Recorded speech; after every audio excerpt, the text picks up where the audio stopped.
Assalamualaikum warahmatullahi wabarakatuh. Yang saya cintai, saya banggakan anak-anakku peserta MPLS SMP Negeri 1 Pelandaan. Pertama-tama, marilah kita memanjatkan rasa puji syukur kepada Tuhan Yang Maha Esa, yang mana pada pagi hari ini kita dapat berjumpa walaupun lewat daring. Salam dan salawat tetap curahkan pada junjungan kita Nabi Muhammad SAW yang sudah memberikan contoh suri teladan yaitu berupa ajaran agama Islam. Dan ketiga kalinya kami sampaikan terima kasih pada Bapak Ibu Guru.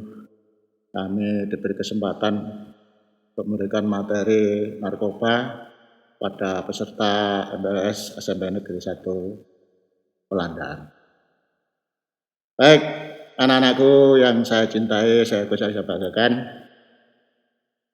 Dalam kesempatan ini ada pepatah mengatakan tak kenal maka tak sayang. Maka dari itu saya akan memperkenalkan diri biar anak-anakku lebih akrab dengan saya nanti. Ya. Jadi nama saya sudah jelas, nama saya Siswanto, pangkat Aibtu, jabatan saya sehari-hari selaku Kanit Bimas Polsek Pelandaan. Nah, ini sebagai tugas saya ini termasuk memberikan pembinaan, pelayanan pada warga, masyarakat, pada anak-anak semuanya, ya, dan masalah Kamtibmas. Baik, anak-anakku yang saya cintai, ya. Jadi nama tadi sudah jelas. Saya asli Pelandaan juga, ya. Mungkin anak-anakku banyak yang sudah tahu. Rumah saya asli Dusun Jambe, Desa Basri, Kecamatan Pelandaan. Namun sementara ini saya masih tinggal di Perumahan Mojongapit, Jombang. Dan dinas saya tinggal 10 amplop, ya, tinggal 10 amplop.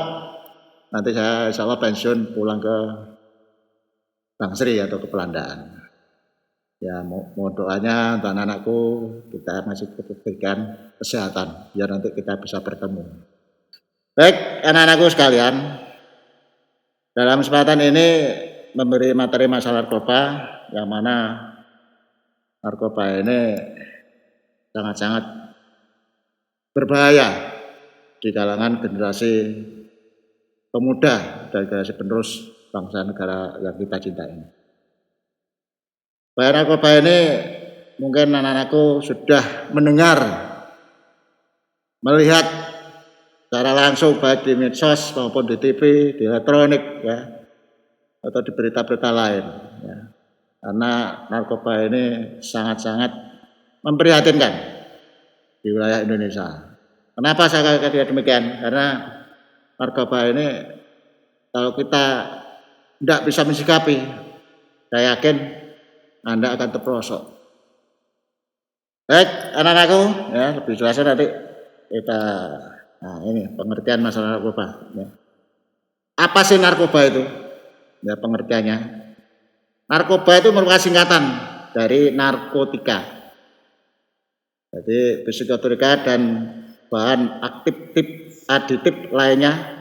Narkotika ini adalah zat atau obat yang berasal dari tanaman atau bukan tanaman, baik sintetis maupun semi sintetis, yang dapat menyebabkan, ya, penurunan atau perubahan kesadaran, hilangnya rasa, mengurangi sampai menghilangkan rasa nyeri, dan dapat menimbulkan ketergantungan yang dibedakan ke dalam golongan sebagaimana terlampir dalam Undang-Undang Nomor 35 Tahun 2005 tentang narkotika. Jadi psikotropika merupakan zat atau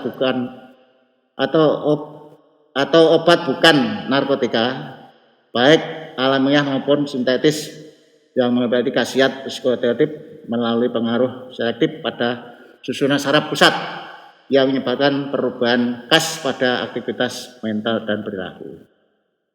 Bahan aditif adalah bahan zat yang berpengaruh psikokatif di luar narkotika dan psikotropika dan dapat menyebabkan keracunan.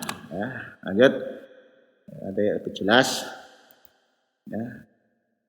Jenis-jenis dari narkoba atau narkotika dan obat-obatan menurut Undang-Undang tentang narkotika biasanya dibagi menjadi 3 golongan berdasarkan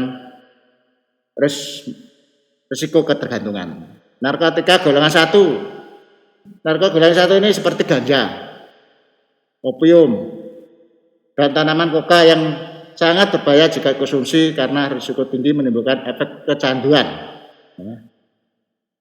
Golongan 2. Narkotika golongan 2 ini dimanfaatkan untuk pengobatan, asalnya sesuai dengan resep dokter.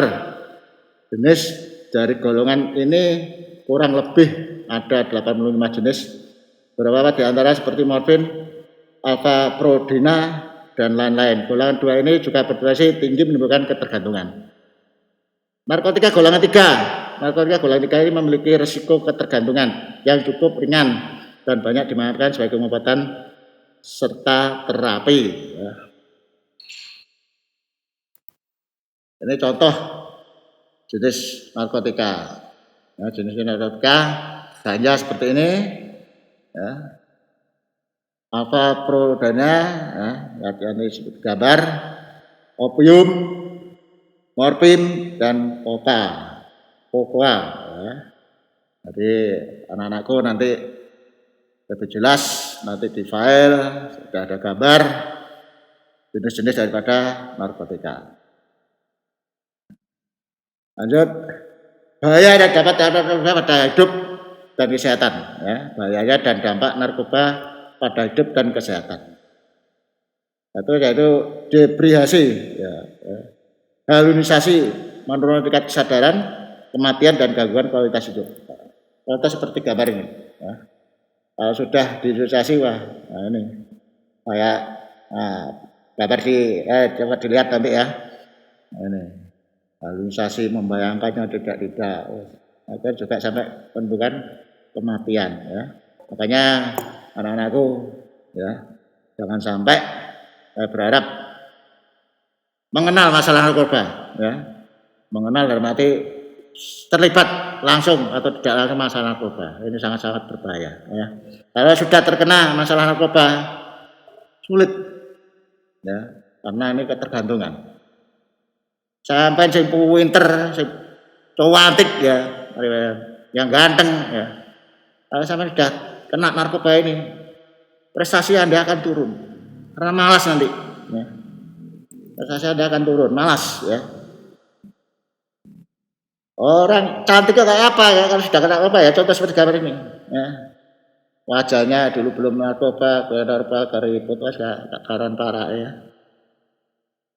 Masak nih, ya, makanya ini mohon untuk anak-anakku jauhi benar masalah narkoba. Ya. Lanjut ya. Nah, ini ciri-ciri penyalahgunaan narkoba. Ciri-cirinya terjadian perubahan perilaku. Ya. Prestasi sekolah. Nah, tadi saya katakan di tempat kerja turun serta secara mendadak. Suka bolos. Ya. Kalau ada tugas dari sekolah tidak menyelesaikan tugas. Nah, pola tidurnya berubah.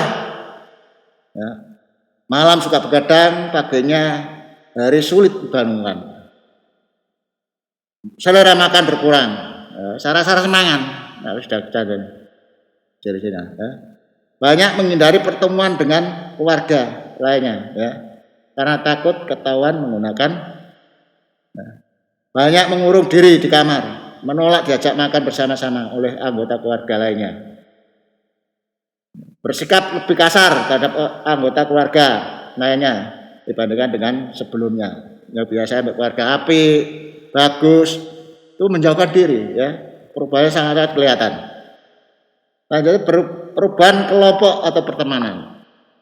Dengan teman juga demikian, dia akan menjauh, ya. Tidak mau kalau dia bukan kelompoknya, ya. Kelihatan sekali, ya. Tanda-tanda fisik, tanda-tanda ini biasanya terlihat saat intoksikasi atau saat terjadi keadaan putus zat dengan jenis narkoba yang digunakannya. Ya.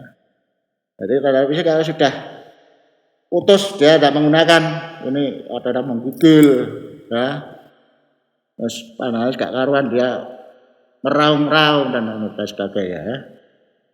Lanjut. Nah ini potret permasalahan narkoba di Indonesia ya. Kenapa di Indonesia ini kok narkoba sangat-sangat nah ini karena geografis yang terbuka menyebabkan narkoba mudah masuk menyebar di seluruh wilayah Indonesia ya. Kayak di laut, di pantai ya banyak ya. Laut pinggir laut ini banyak cara jalan tikus ya yang tahu hanya nelayan. Nah ini kalau nelayannya sudah terpengaruh dengan ini ya karena sangat-sangat menjanjikan ya. Opai gede tapi kalau sudah tertangkap nanti getun akhirnya ya. Nah ini demografis yang sangat besar 250 juta jiwa menjadi pasar potensial peredaran gelap narkoba ini. Bayangkan ya peredaran gelap narkoba bukan hanya menyasar orang dewasa dan remaja kan juga anak-anak. Sekarang kalau dulu orang-orang yang berduit sekarang juga ya anak-anak yang orang-orang berduit juga ya. Sekarang bahkan anak-anak pun sudah kena ya, sudah kena. Banyak yang kena, makanya saya menghimbau pada anakku lebih baik tidak mengenal narkoba. Ya. Jauh betul. Ya. Minimnya kualitas dan aksesibilitas layanan rehabilitasi pecandu narkoba ini. Karena minimnya fasilitas ya untuk aktivitas layanan rehabilitasi pecandu narkoba ya. Di Jombang aja hanya satu. Ya. Bayangkan kalau yang Jombang ini masuk zona narkoba juga ya. Katanya kota santri namun ya ini siapa lagi kalau bukan kita nanti yang memerangi ya.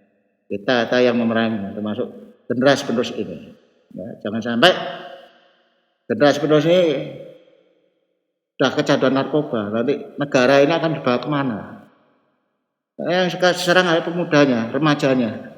Berarti tahun ke depannya kalau sudah remajanya kena semua, ini mudah untuk diserang oleh lawan yang negara lain. Ini salah contoh. Ya. Stigma terhadap penyalahgunaan narkotika sehingga takut melaporkan diri. Ya, ini ada yang tidak berani, takut Pak saya nanti disaksi. Tolong kalau di lingkungan Anda ada teman atau keluarga, ya apa laporkan. Ya, nanti ada cara-cara sendiri. Kalau sama tidak melaporkan, ini justru malah kena. Apalagi orang tuanya. Pak, anakku lo kok ngeten terus mendi. Ya, nanti ada rehabilitasi. Ada cara. Ya, kalau orang tua mau melaporkan, sampai sebagai keluarga mau melaporkan, memberikan informasi pada pihak kepolisian. Jadi sangat-sangat membantu nanti. Ya. Jangan takut, Pak nanti saya dinilai. Enggak, tenang aja ya. Jadi informasi ini sangat-sangat berguna bagi kepolisian. Polisi sendiri terbatas ya. Personelnya contoh di Polsek Landaan aja. Anggotanya hanya 24. Desanya 13. Ini berapa penduduknya ya ini. Bahkan satu desa satu polisi masih kurang.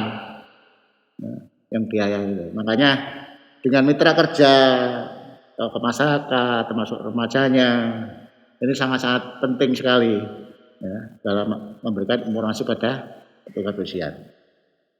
Sistem penegakan hukum yang belum mampu memberikan efek jera kepada penjahat narkoba. Lapas yang tidak bertransformasi menjadi pusat kendali peredaran gelap narkoba. Ya. Jadi sekarang makanya kalau sudah narkoba ini jaringan sangat-sangat kuat ya. Di LP pun narkoba ini bisa berjalan. Ya karena itu tadi oknumnya, petugasnya memberikan keleluasaan. Ya. Kalau aturan semua bagus, baik. Tapi manusianya ini. Nah, kalau manusia sudah kayak gini ya repot petugasnya. Ya. Makanya Mohon dengan hormat adik-anakku, jangan sampai, sekali lagi jangan sampai terlibat masalah narkoba. Nah, kerugian akibat penyalahgunaan narkoba sekitar 6,31 triliun rupiah biaya privat atau sosial. Bayangkan, negara membiayai kayak gitu ya. Lanjut ya. Nah ini dasar hukum untuk penyalahgunaan narkotika ya. Dasarnya adalah Undang-Undang Republik Indonesia Nomor 35 Tahun 2010 tentang narkotika. Peraturan Presiden Nomor 23 Tahun 2010 tentang Badan Narkotika Nasional. Dasar hukumnya ya. Instruksi Presiden Nomor 06 Tahun 2012 tentang PAGN dan Preskriptor Narkotika. Peraturan Kepala BNN RI Nomor 23 Tahun 2012 tentang organisasi dan tata kerja BNN provinsi dan BNN kabupaten kota. Ya. Lanjut, aspek hukum atau yang tertuang dalam Undang-Undang Nomor 35 Tahun 2009. Kepemilikan ini. Orang yang memiliki tanaman ganja di penjara 4 sampai 12 tahun. Ini saya pasal 111 ayat 1, sementara jika memiliki tanaman ganja lebih dari 1 kilo atau lebih dari 5 batang di penjara 5 sampai 20 tahun. Ya.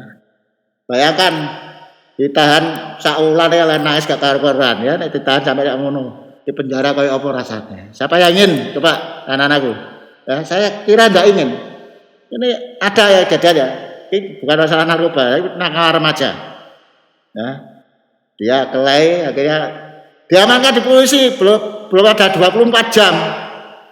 Setengah dino wis wis gak karuan lho, ngono kadang-kadang njopo itulah ini. Contoh seperti itu. Lah bayangkan kalau sampai 4 tahun sampai 12 tahun. Ya, di penjara, rasanya piye? Ya, jangan sampai ya, anak-anakku. Jadi mari kita berbuat baik-baik aja lah. Memang di dunia ini banyak ujian, ya, tapi kalau kita bisa mencapai, makanya iman kita, takwa kita harus kita tingkatkan. Ya, syukur tahu sholat ya sholat ya. Jadi monggo, ini sebagai tiang agama, fondasi kita, ya, biar kita tidak mudah diombang-ambingkan.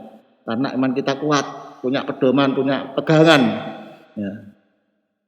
Ayat pasal 111 ayat 2. Orang yang memiliki narkoba jenis inek, ekstasi, sabu. Ya. Tahu inek ya, ekstasi tahu ya, pil loh. Tahu sabu yang berbentuk. Nah, nanti juga ada gambarnya ya. Nah, ini penjara. Ya. Sabu, tahu, heroin, kokain di penjara 4 sampai 12 tahun. Kasus pasal 112 ayat 1, sementara jika memiliki lebih 5 gram di penjara 5 sampai 20 tahun. Ini pasal 111 ayat 2. Enggak bayangkan. 5 gram. Tapi kira saya 5 gram saya ingat. Tapi sedikit kan 5 gram, tapi ancam hukumannya sampai 5. Produsen pembuat. Orang yang membuat narkoba di penjara 5 sampai 15 tahun. Dari pasal 113 ayat 1. Sementara jika orang membuat narkoba lebih dari 1 kilo ganja, 1 kilo ganja atau 5 gram jenis inek, ekstasi, sabu, putau, heroin, kokain di penjara 5 sampai 20 tahun. Ya, ini sesuai pasal 113 ayat 2. Ya, saya lanjutkan. Nah, ini pengedar, untuk pengedar. Nah, itu sengedarno, maksudnya ikut pengedar ini. Orang yang mengedarkan narkotika atau narkoba di penjara 5 sampai 20 tahun. Dari pasal 112 ayat 1. Sementara jika melebihi, mengedar lebih dari 1 kilo atau 5 batang ganja atau melebihi 5 gram jenis inek, ekstasi atau sabu, putau, heroin, kokain dihukum mati.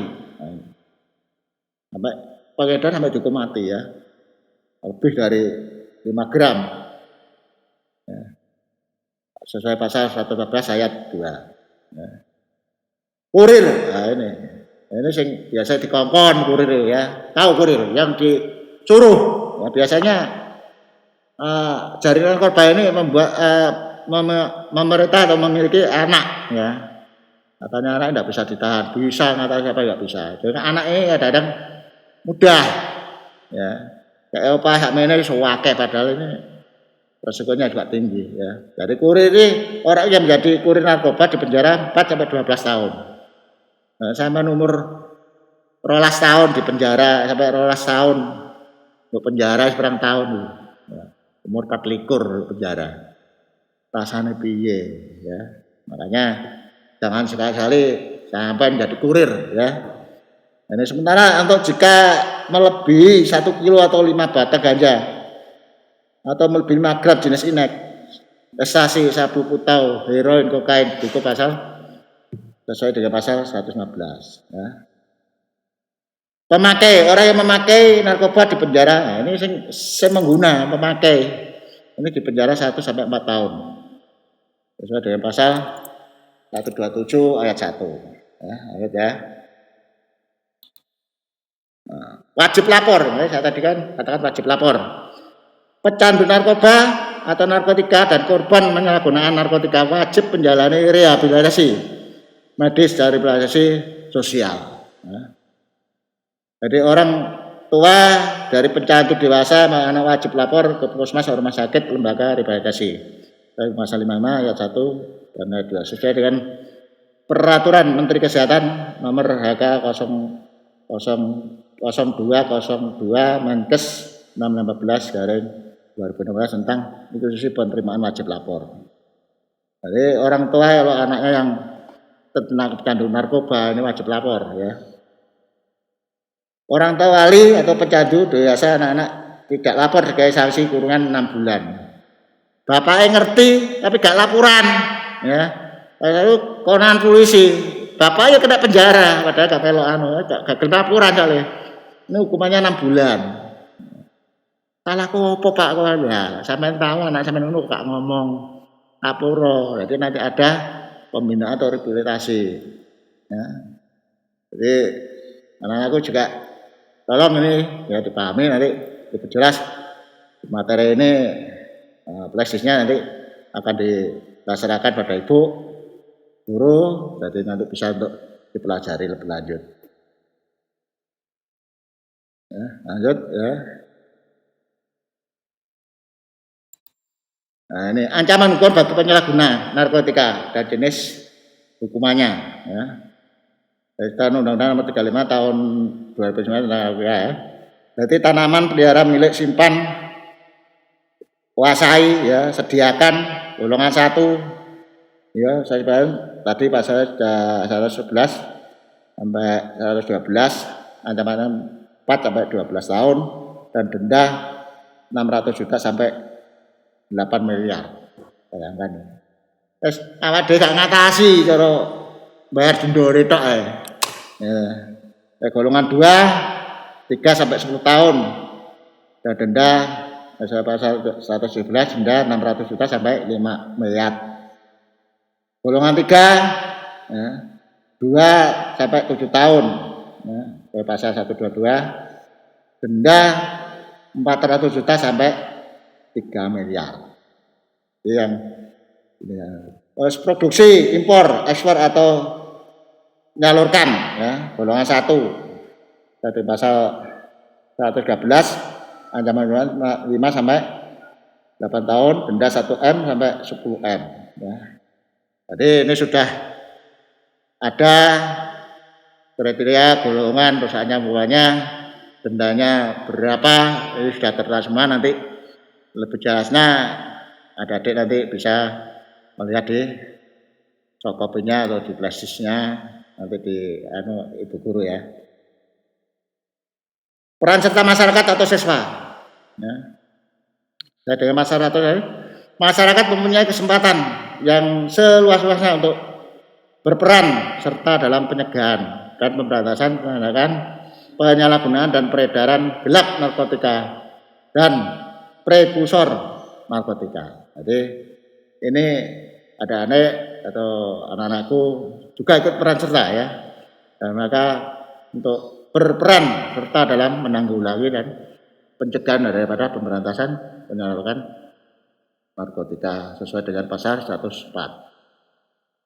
Masyarakat mempunyai hak dan tanggung jawab dalam upaya pencegahan. Jadi masyarakat mempunyai hak dan tanggung jawab dalam memberantas narkoba ini. Tidak hanya petugas toh, orang Pak Polisi toh, ya, Pak Polisi tanpa ada bantuan dari seluruh lapisan masyarakat, seluruh tokoh masyarakat, masyarakat termasuk tokoh masyarakat, masuk pemudanya, ya, termasuk pelajar ini juga peran serta, ya, dalam rangka menanggulangi pencegahan daripada narkoba ini, ya, sebagai pasal 109. Hak masyarakat mewujudkan dalam bentuk mencari, memperoleh dan memberikan informasi lainnya, caranya ya, mencari, memperoleh dan memberikan informasi, ya, pelayanan, menyampaikan serta dan pendapat memperoleh jawaban atau pertanyaan tentang laporan oleh perlindungan hukum. Jadi sama memberikan informasi ini punya perlindungan hukum. Tidak Pak Polisi di KSB harus terus, ya, diberi informasi dari adik-adik mana dari anakku daerah sini. Ini sama dapat jaminan hukum. Pak Polisi tidak akan nyebar sama itu enggak, itu rahasia sifatnya, ya. Ya dengan pasal 106, ya. Masyarakat dapat melaporkan kepada pejabat yang berwenang atau BPN jika mengetahui adanya penyaluran dan peredaran gelap narkotika sektor narkotika, ya. Sesuai dengan pasal 100. Ini wajib, ya. Jadi lagi anak-anakku, ya, saya mohon hindari, ya, masalah narkoba ini. Ini sangat-sangat tadi dari awal narkoba ini sangat-sangat berbahaya sekali, ya. Ya. Nah, ini. Jadi itu tadi yang bisa saya sampaikan. Nanti lebih jelas bisa pelajari videonya, ya, atau flashingnya kami dari filenya kami serahkan pada Bapak Ibu guru biar nanti anak-anakku lebih jelas. Nanti kalau ada pertanyaan yang kurang jelas silakan datang ke Polsek, ya, atau WA saya, ya, tolong dicatat nomor HP-nya. Nomor HP saya Pak Siswanto Pangkat Aibtu, ya, 0812 39 16 0908, ya.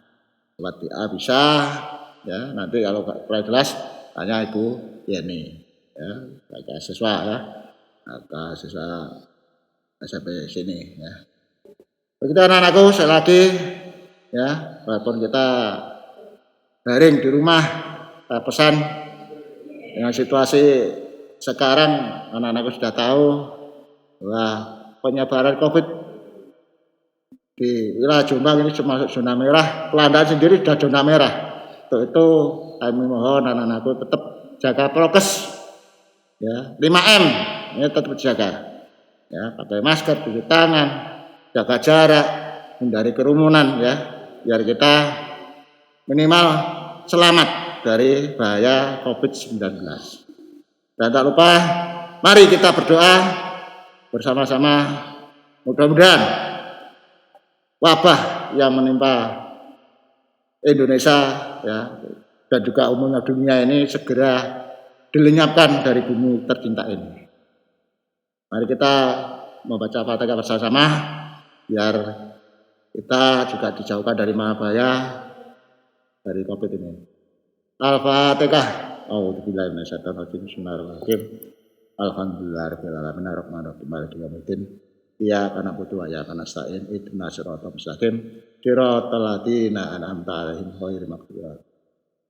Terima kasih anak-anakku. Ada kurang lebihnya saya selaku penyaji materi mohon maaf yang sebesar-besarnya. Aku kalam. Wassalamualaikum warahmatullahi wabarakatuh. Tetap semangat belajar.